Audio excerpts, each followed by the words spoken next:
Assalamualaikum, terima kasih udah klik video ini. Pada kesempatan video kali ini kita akan sharing-sharing membahas tentang alur berperkara secara online atau secara elektronik bagi perkara perdata ataupun juga perdata agama yang diproses di pengadilan agama. Karena saat ini untuk berperkara suatu perkara perdata baik di pengadilan negeri maupun pengadilan agama itu sudah sangat diharuskan ditempuh secara elektronik, apalagi bagi advokat ini sudah sangat harus sekali. Nah, bagi masyarakat umum juga dihimbau untuk melaksanakan suatu proses persidangan itu melalui EKOT juga. Nah, oleh karena itu bagi yang belum punya akun EKOT kemudian ingin mendaftarkan suatu perkara, bisa membuat akun EKOT terlebih dahulu. Silahkan datang ke kantor pengadilan negeri ataupun pengadilan agama untuk membuat akun EKOT. Nah, nanti kita akan diminta alamat email yang aktif yang kita gunakan sehari-hari dan juga nomor handphone. Nah, setelah kita terverifikasi, misalkan kita ingin mendaftarkan suatu perkara, atau misalkan kita ingin melihat jadwal sidang, atau misalkan kita ingin melampirkan suatu dokumen, apakah gugatan, kemudian replik, jawaban, duplik, kesimpulan, itu bisa di akun EKOT kita di websitenya Mahkamah Agung. Nah, caranya kita harus online dulu, kita harus masuk ke akun EKOT kita. Di sini ada perintah untuk memasukkan email, kemudian password dan juga kode CAPTCHA. Nah, langsung saja kita praktekkan ya. Jadi kita harus masuk dulu ke akun EKOT kita. Oke, saya sudah masuk ya, sudah berhasil login. Nanti tampilannya seperti ini. Kita langsung klik menu lanjut ya, klik menu lanjut. Nah, ini adalah tampilan dashboardnya ya. Kita menggunakan handphone Android, jadi kita bisa memantau ataupun juga misalkan mengecek jadwal sidang, mengupload berkas, mendaftarkan gugatan bisa di handphone Android melalui akun EKOT yang kita daftarkan tersebut. Nah, misalkan kita pengennya apa nih? Mau mendaftarkan gugatan, berarti kita langsung saja ke menu yang baris pojok ini ya. Saya perlihatkan seperti ini ya nanti. Kemudian klik daftar perkara. Nah, di sini klik daftar perkara, kemudian kita masuk ke menu gugatan. Nah, masuk ke menu gugatan, langkah selanjutnya yaitu tinggal tambah gugatan ya, klik menu tombol tambah gugatan. Kemudian di sini tinggal dimasukkan dulu nama pengadilannya yang kita tuju, pengadilan negeri mana atau pengadilan agama mana. Kemudian setelah itu tinggal ikuti saja langkah-langkah yang tertera di pojoknya, lanjutkan. Nah, seperti itu ya. Nah, sekarang gimana kalau misalkan kita ingin mengecek progres perkara? Misalkan jadwal persidangan selanjutnya apa? Sidang yang sudah dilaksanakan apa saja? Nah, tinggal diklik di sini.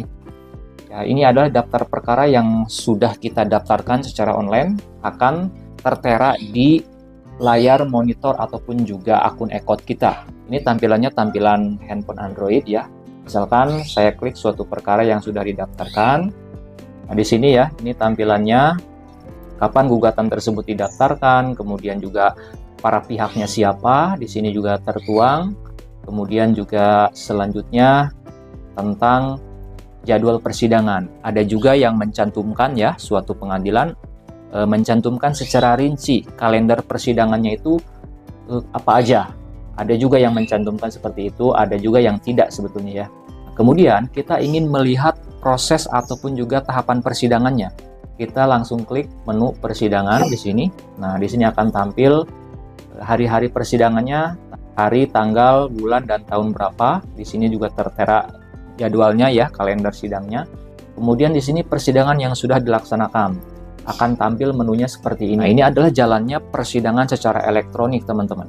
Jadi ada beberapa tahapan persidangan perkara perdata yang dijalankan secara elektronik, yaitu mendaftarkan gugatan, kemudian juga sidang menyampaikan jawaban, kemudian menyampaikan replik, menyampaikan duplik, kemudian juga mengupload dokumen bukti fotokopiannya yang sudah dileges, itu juga diupload sebelum sidang pembuktian. Jadi kalau untuk sidang pembuktian, memang datanya ya, fotokopian dari bukti surat tersebut kita upload di sini, tetapi persidangan pembuktiannya tetap dilakukan secara offline. Kemudian juga yang dilakukan secara online selanjutnya adalah penyampaian kesimpulan dan juga penyampaian keputusan. Jadi putusan pengadilan atau putusan majelis hakim itu dapat kita lihat di sini pada waktu yang sudah dijadwalkan. Kita tinggal lihat saja, kemudian tinggal kita lihat, kita baca putusannya seperti apa. Jadi untuk persidangan secara elektronik itu tidak semua tahapannya dilakukan secara online. Ada yang offline, ada yang online. Kalau yang online sudah saya sebutkan tadi ya, pendaftaran gugatan, kemudian jawaban, replik, duplik, kesimpulan, dan juga putusan. Kalau untuk pembuktian, fotokopian bukti suratnya kita upload, tetapi pembuktiannya juga dilakukan secara offline. Oke, jadi seperti ini ya tampilan riwayat ataupun juga rangkaian persidangan yang sudah tercantum di akun e-court kita. Ada kalender persidangan, kemudian juga riwayat persidangan, jadwal persidangan, kemudian mengupload dokumen juga bisa di sini, kemudian mengunduh dokumen dari pihak lawan juga bisa di sini, kemudian menyampaikan kesimpulan secara tertulis bisa kita upload di sini, dan juga pada saat pembacaan putusan kita juga tidak perlu datang ke pengadilan, bisa kita tinggal download saja nanti putusannya kalau memang sudah di-upload oleh pihak pengadilan. Nah, persidangan secara elektronik, secara online ini biasanya dilakukan apabila pihak penggugat dan juga tergugatnya ini sama-sama menggunakan e-court. Kalau misalkan penggugatnya tidak menggunakan e-court, biasanya ya kesananya pun ke depannya prosesnya tidak menggunakan e-court juga. Jadi persidangan secara elektronik, secara e-court itu dilakukan apabila si penggugat mengajukan gugatannya pun secara e-court.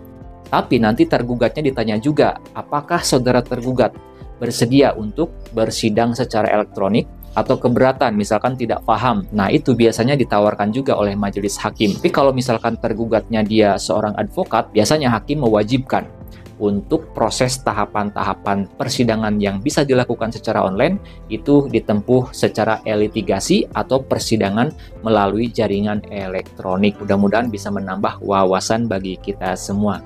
Itu saja sharing-sharing kita pada kesempatan video kali ini. Sampai jumpa di video-video selanjutnya. Assalamualaikum warahmatullahi wabarakatuh.